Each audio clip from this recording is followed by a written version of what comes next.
क्या यहाँ से गोल दागेंगे? बहुत सुंदर चांस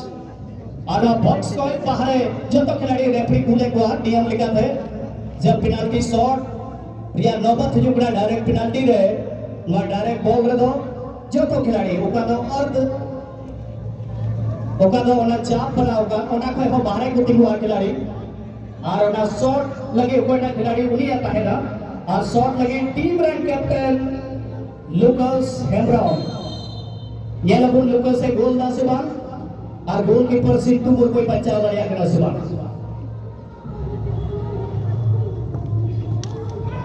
और इसी के साथ ये गोल और इस तरह से ये पहला गोल मिल गया है डायरेक्ट पेनाल्टी को गोल में कन्वर्ट कर दिया है